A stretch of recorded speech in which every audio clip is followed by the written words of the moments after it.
Bapak Ibu, saudara-saudari yang terkasih di dalam Yesus Kristus, marilah untuk mengawali permenungan kita pada hari ini, kita awali dengan tanda kemenangan Kristus. Dalam nama Bapa dan Putra dan Roh Kudus. Amin. Semoga Tuhan beserta kita sekarang dan selama-lamanya. Inilah Injil Yesus Kristus menurut Lukas. Dimuliakanlah Tuhan. Pada waktu itu pergilah Yesus ke bukit untuk berdoa, dan semalam-malaman ia berdoa kepada Allah. Ketika hari siang, ia memanggil murid-muridnya kepadanya, lalu memilih dari antara mereka 12 orang yang disebutnya rasul. Simon yang juga diberinya nama Petrus, dan Andreas, saudara Simon, Yakobus dan Yohanes, Filipus dan Bartolomeus, Matius dan Thomas, Yakobus anak Alfeus, dan Simon yang disebut orang Zelot, Yudas anak Yakobus, dan Yudas Iskariot yang kemudian menjadi pengkhianat. Lalu ia turun dengan mereka dan berhenti pada suatu tempat yang datar. Di situ berkumpul sejumlah besar dari murid-muridnya dan banyak orang lain yang datang dari seluruh Yudea dan dari Yerusalem dan dari daerah pantai Tirus dan Sidon. Mereka datang untuk mendengarkan dia dan untuk disembuhkan dari penyakit mereka. Juga mereka yang dirasuk oleh roh-roh jahat beroleh kesembuhan. Dan semua orang banyak itu berusaha menjamah dia, karena ada kuasa yang keluar daripadanya, dan semua orang itu disembuhkannya. Demikianlah Injil Tuhan. Terpujilah Kristus. Adik-adik, ibu bapa dan saudari-saudara yang terkasih di dalam Yesus Kristus Tuhan kita. Pada hari ini gereja sejagat merayakan pesta Santo Simon dan Santo Yudas.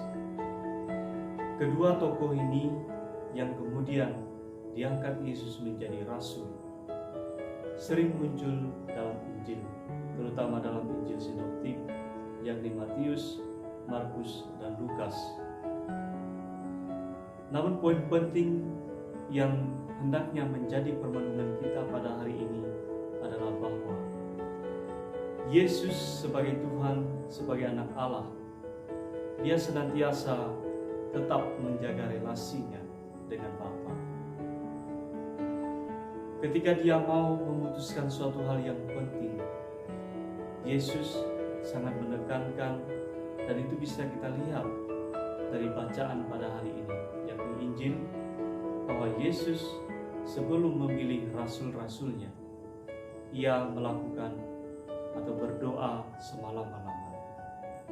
Inilah yang menjadi permenungan kita, bahwa dalam situasi kita seperti sekarang ini, bahwa penyebaran wabah virus corona membuat kita tidak bisa secara intensif untuk melakukan misa atau ibadat sabda dimanapun kita berada.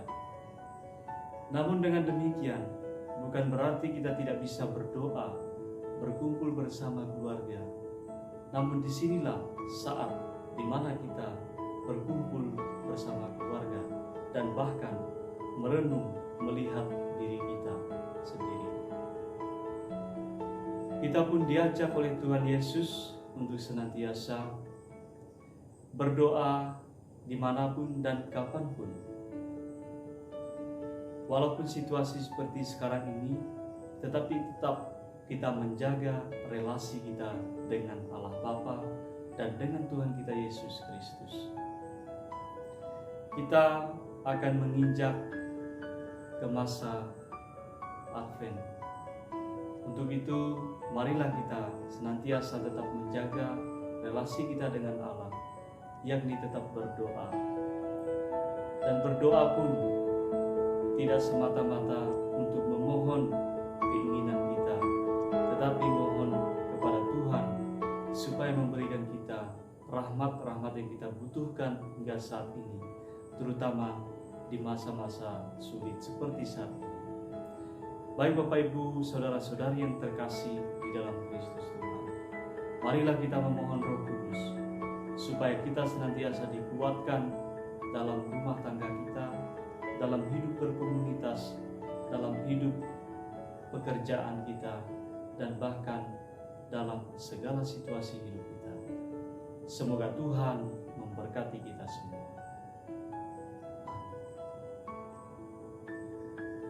Dalam nama Bapa dan Putra dan Roh Kudus.